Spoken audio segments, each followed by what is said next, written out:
Welcome to the Backyard Professor Responds videos. Wow, what a concept I've got to share with you tonight. Matt Ford on the Good Trouble Show has just dropped a complete bombshell of a video. And I know we're tired of the word bombshell. This is big. This is really intriguing to me. Apparently, at the last congressional hearing on UAPs, the one where George Knapp solidified his name in the UFO world for being pure quality, he just shined exemplary at that hearing. At the same time that hearing was going on, there were UFOs over Washington, D.C. And there's video. So this is good. This is extremely intriguing. Now, I'll let Matt Ford set the stage. I'm not going to analyze of the 9 witnesses that experienced it. We have hints that Steve Greer was there, Danny Sheehan, and we know many others were there. 4 of these came forward and agreed to be interviewed, which Matt Ford does an outstanding job discussing their experience. He interviewed them separately, and they all told about their experience that they had together. And it is really cool. Now, I'm going to put the link in the description to this video below here in the description, and I'll let you watch the full interview. I'm going to highlight just 2 of those 4. I am not meaning to just emphasize these 2, but I'm going to give you the straight dope right up front with the video that was shown with this claim. And Chris Bledsoe is the final witness. I don't have all the names under my belt because I am so blasted excited on Matt Ford's just exemplary interview. I want to get right to it, but I will take the 3rd and the 4th interviews. Chris is the final wrap-up interview, and the 3rd one, the gal who is in science galore everywhere, her testimony and her video is exquisitely interesting, and we can clearly see the evidence itself that this is not a star, this is not the moon, it's not a drone, and it's certainly not a satellite. Very intriguing. All 4 witnesses basically told their experience. Fun stuff. This is what we've been looking for. Let's get right to the tail of the video with our friend Matt Ford of the Good Trouble Show. He does such a great job. I'm happy to give him kudos. Let me make sure that this is, it's coming in because I goofed up here. I'm just going to go ahead and start it and let's see if it'll go. All right, here we go. UFOs over Congress? Exactly 12 hours before lawmakers hold a bombshell hearing on UFOs, strange lights fly above the Capitol. Seen by 9 witnesses, 4 come forward with their story. A former official for the National Science Foundation, a U.S. intelligence analyst, a multi-billion-dollar investment manager, and a world-famous UFO experiencer. It's 1952 all over again, the night UFOs returned to the Capitol. I am thrilled with the interesting materials that these guys shared and their experience and their description of these UFOs, these orbs that they saw. This is the kind of stuff I think is very, very intriguing. I'm going to skip to the 3rd interview immediately. I don't have time to go through all 4 of them like Matt did. I would strongly recommend go to his channel. If you haven't subscribed to his channel, subscribe to his channel. He's good. He is a great interviewer. And if you haven't subscribed to my channel, subscribe to mine too. And hit the notification bell so that you know when we put up videos. But Matt has always been an exceptionally stellar UFO YouTube channel. I have always been intrigued with what he does.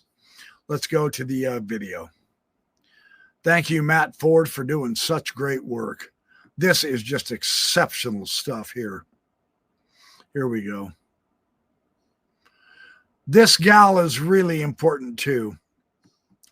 Let me go to her real quick. And or they're alone, but I would say people were really happy, and it felt like it was very affirmative to what U.S. leadership was attempting to do the next day. So here we have, the Congress is really trying to move forward on UAP disclosure, and they're talking about some really interesting events, in some cases that happened many, many years ago and some more recent.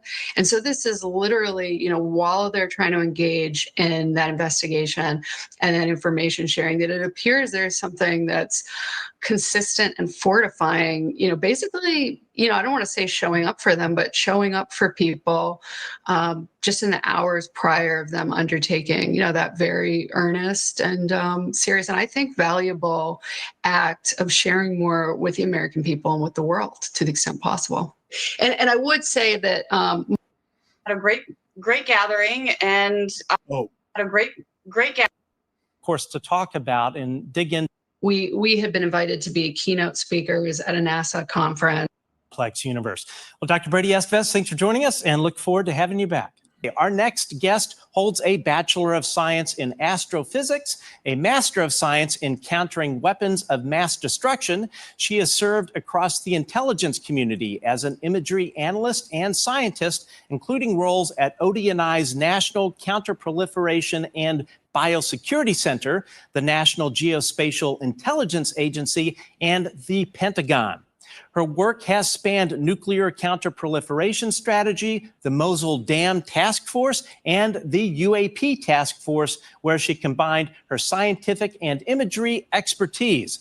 She now serves as a scientist with the Army's 10-Cap office. Our interview with Sarah Gamm. Now, our last episode, we actually live streamed the UAP hearing, and at the end of our sort of analysis of the hearing, we showed the videos that you took of these orbs right above the Capitol, and we read a statement from you and Anna Brady Estevez. So firstly, thank you for allowing us to be the first one to share this experience and show the video.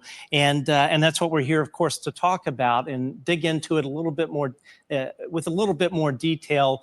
And we have on the show some of the other individuals that experienced this same event that you were part of. So what I want to do is I want you to sort of walk us through the day. Like let's start at the beginning. Walk us through what occurred during the day right up until the anomalous experience occurred. Yeah, during the day, evening, went to the pre-UAP hearing gathering. Some people have called it a meeting. I like to call it a gathering because it was a lot of like-minded souls trying to push for disclosure. I just wanted to say real quickly, that is not the only video shot that we've got to show you in this interview with her. There's more, but she does give you the backstory. So just so you know, there's more video to come. And it's really cool. They had trouble. They had phone anomalies with their phones. They weren't expecting, they didn't bring in cameras because they were going to the congressional hearing. This was kind of an off the cuff, hey, let's go skywatch with Chris Bledsoe. So all they had was telephones, and what they got was really cool.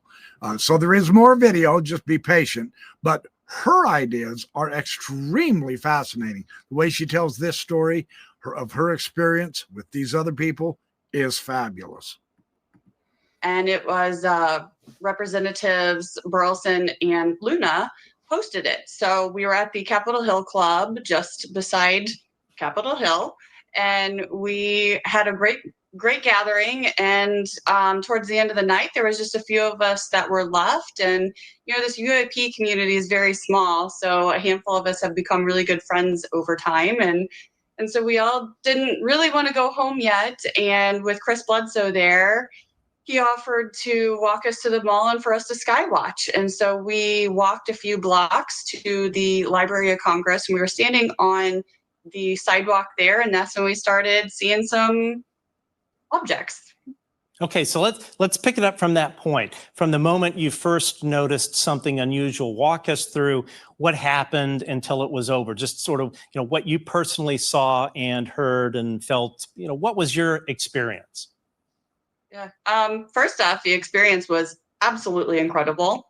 I have seen orbs previously. I have also summoned some in before, and the maneuvers that these made were not like anything I've seen before, including my time on supporting the UAP task force. So this was truly anomalous for me. And so almost immediately, so Chris went into his, I call it a prayer. I think he calls it a prayer too, but I don't want to take his words from him. But he starts with a prayer and intention of, a peaceful, friendly gathering there. And so we all kind of chimed in and started saying, amen or a little bit. But it was, I don't even know if he was through his entire prayer before we started seeing something. And he was already looking the direction that things were coming. And so we were standing at the Library of Congress and we were looking like west, almost a little bit northwest. So it was right over the Capitol building, kind of towards the White House as well. And yeah, it was amazing. So at first we started seeing a figure eight, but it was a vertical figure eight doing this. And then it would speed up and slow down and fade in and fade out.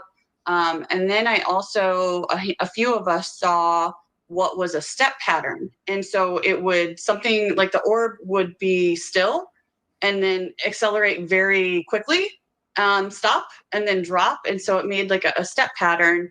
And at the very end, before it faded away, it accelerated greatly. And there was a gold orange streak behind it. That was in a linear movement, not like a meteorite that would have an arc to it. And that's when my brain went, check flight radar, get your camera out, do all the things. And so I checked flight radar at that point. Knew we were looking towards Reagan Airport, DCA. But I anticipated to see some flight traffic there, but those airplanes, we know what aircraft looks like, right? Especially when they're going to land or take off. So it's pretty horizontal movement. And so then, I mentioned drones. We were talking about drones. I think. Okay, what I just want to interject here in this remarkable experience of theirs, that video showed that orb moving toward the tree, then it went down, followed the tree line, and then it went back. That's not a meteorite. It's certainly not a satellite. It's not the moon, and it's not a jet plane, even though they were near the airport. It's video like this that we've been asking for. Clear, relatively speaking. You could clearly see the orb and its behavior. It wasn't just some crazy looking blob like on Ross Coulthart's recent new video with Magic Mike Bautista. This is good video in my opinion. So I'm very happy to see this kind of material with the actual people who had this experience. And there were a lot of them. Now, Chris Bledsoe, here in a few minutes, is going to also say that Danny Sheehan and Stephen Greer was with them in this group. That's the impression he left with me. Of the 9 who were in the group, only these 4 wanted to come forward. There were some people who requested don't give out our names, and they respected that.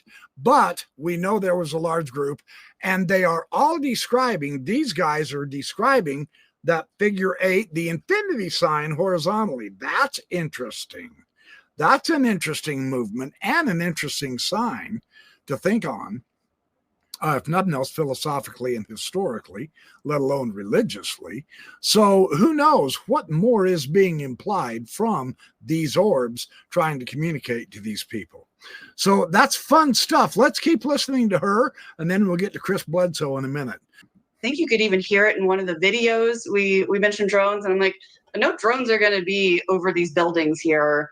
If there were, we'd be hearing sirens. We would see this on the news. Plus, they weren't maneuvering like drones. And so, yeah, quickly went through all the things that I normally would, trying to say, like, this is something, of U.S. origin or a drone or whatever, a bird. And obviously ruled out parallax pretty quickly because of my eyeballs. It's not a video. Yeah, it was pretty incredible. So then by the time I recorded, it was 10:16 p.m. And the orb was doing the vertical figure 8 pattern again. And then it would kind of fade in and fade out. And most of the rest of the patterns we saw were this figure 8. And it was just, it was incredible. And an experience with such amazing people that I know not all of them want their names out there, but every single one of us are some sort of, scientists or somebody that wouldn't just jump to conclusions that this was an orb. We are, kind of like-minded people. And for all of us to experience this, and one of the guys, his phone malfunctioned. It went into emergency mode only, so he couldn't get videos. And another person, I think, also had their phone kind of mess up. And so somehow I ended up being one of the only people who got videos of the few minutes that I did.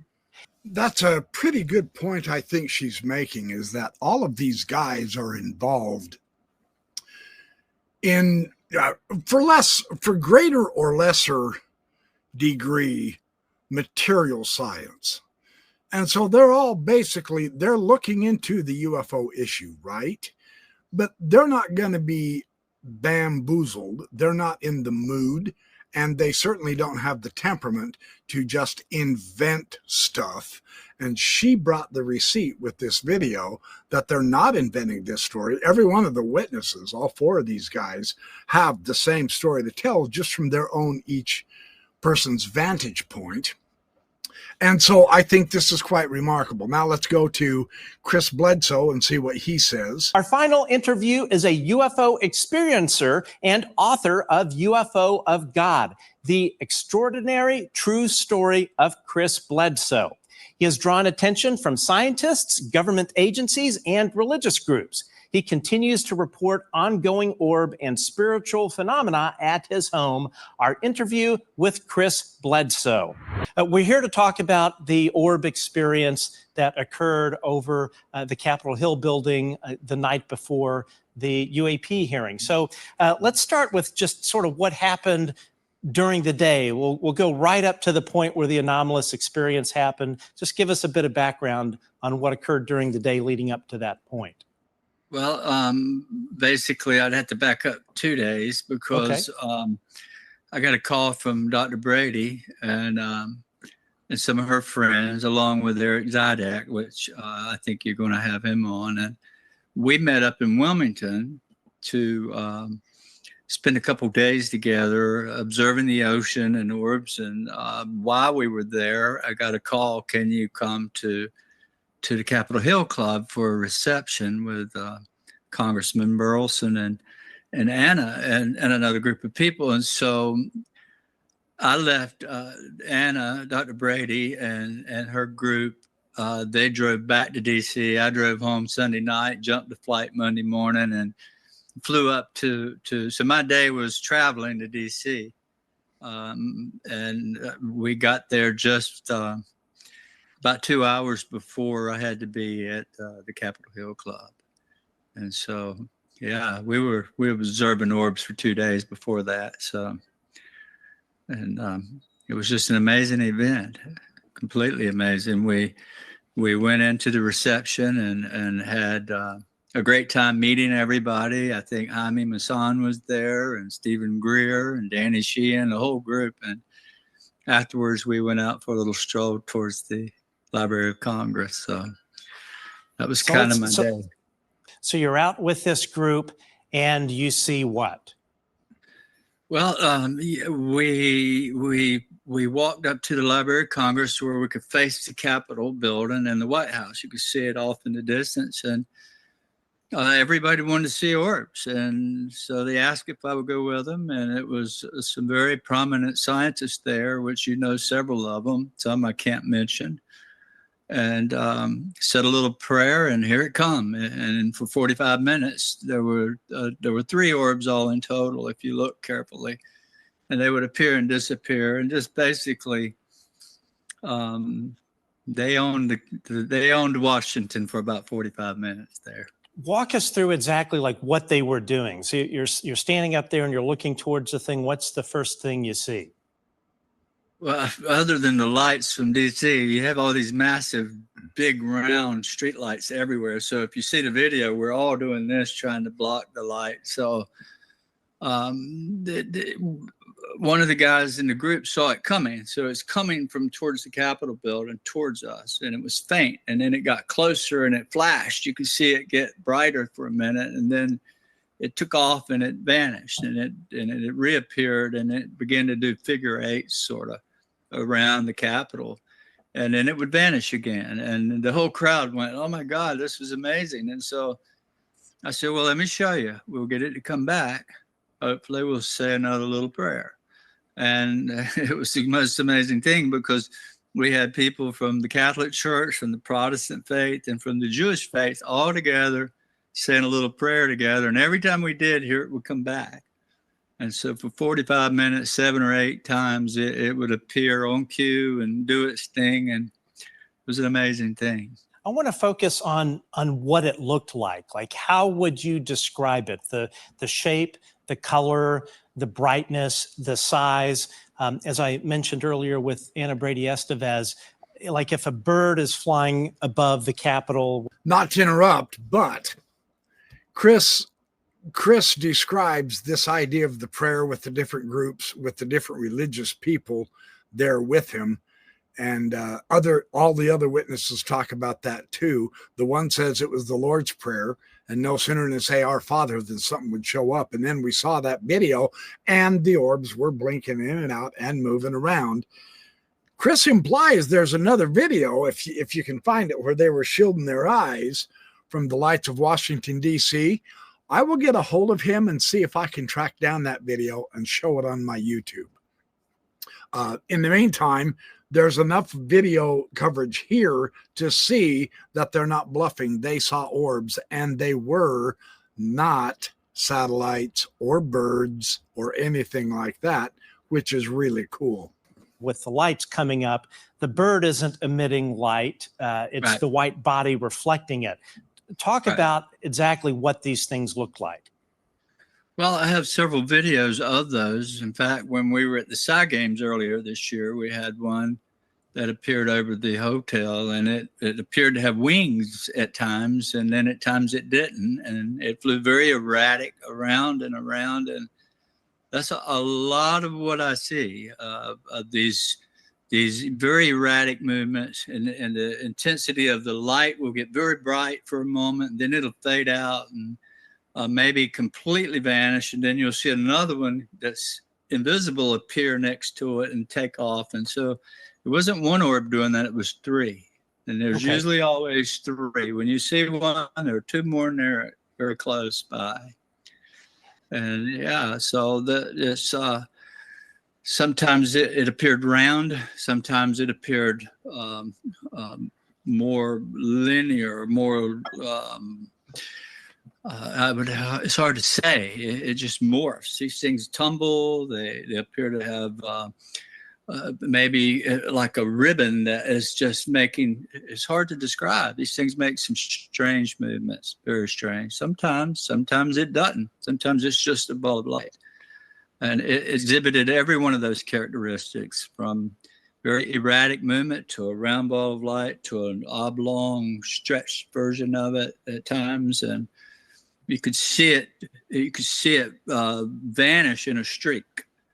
And at one point we had this reddish yellow aura, like a comet almost, but it was more comical, and the color, it exhibited a tail behind it. And I've seen those do that many times.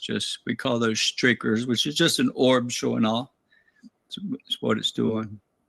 Anna described it, and I've seen one of these as well, and I was like, wow, this is the perfect description. She described it as a comet that you would see in a cartoon with the cartoonish tail. Is that fair? Yeah, very much so. Amazing. And these things were emitting light. They weren't reflecting light from anything from the ground. Exactly. Yeah, that's what they do. They exhibit light, emit light. Let's talk about the motion and behavior of them. You mentioned how these things were kind of moving around in a straight line. You mentioned the figure 8. The movement in terms of the acceleration and deceleration, how would you characterize that? And have you seen anything of terrestrial origin, like a prosaic drone, perform in that same way? No, there's nothing that we have can perform like these things do, and it's just hard to describe, because about every kind of movement you can think of, from sitting still to very fast acceleration to extreme movement, like it'll turn and go back the other way, and then it's just no telling. And we have a lot of video of this type of thing that nobody can describe or explain. How not just that, but I have tons of video of others very similar to it. It's just amazing. Yeah, truly. And we played earlier the video of what Sarah Gamm was able to catch on her film. And I'm curious, did you hear anything or notice any effects on your cell phone or the environment? No, I didn't. Other than the feeling I've got, I get this connection that happens that it's a total different feeling. I don't know how to explain it, but when it appears like that, it sends a signal to me that I recognize, and that's how I'm able to do this. It's a connection that it's not only visible, but it's also telepathic. And with all that comes in, this feeling comes. It's like, I don't know if I recognize that telepathic connection, and it causes that feeling and anticipation of what's about to happen.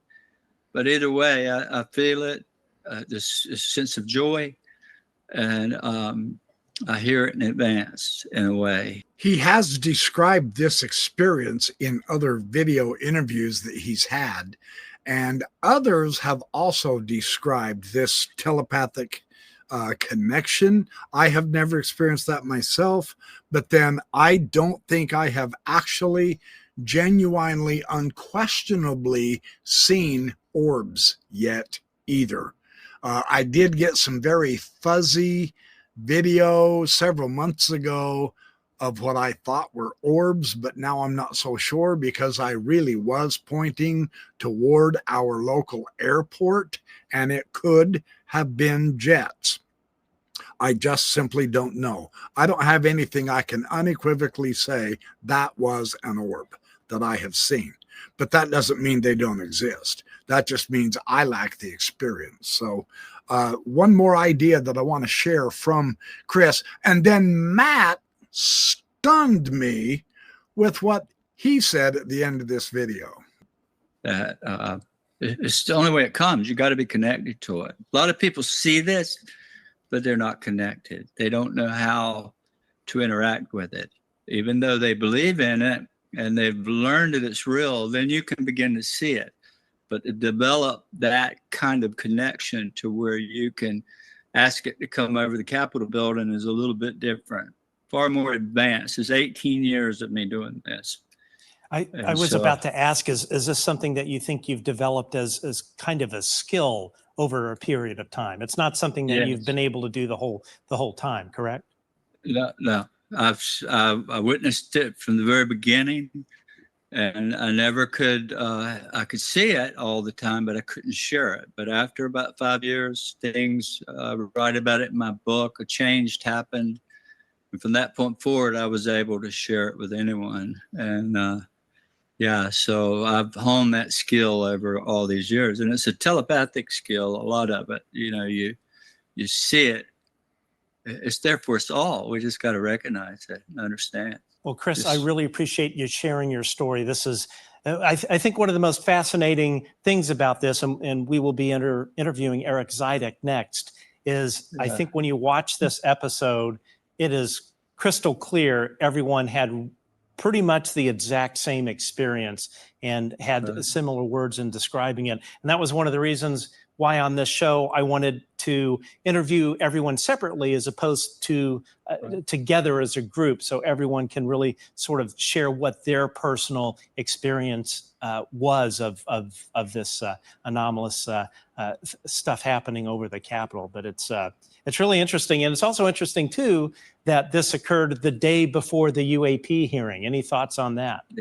Yeah, it was a clear message.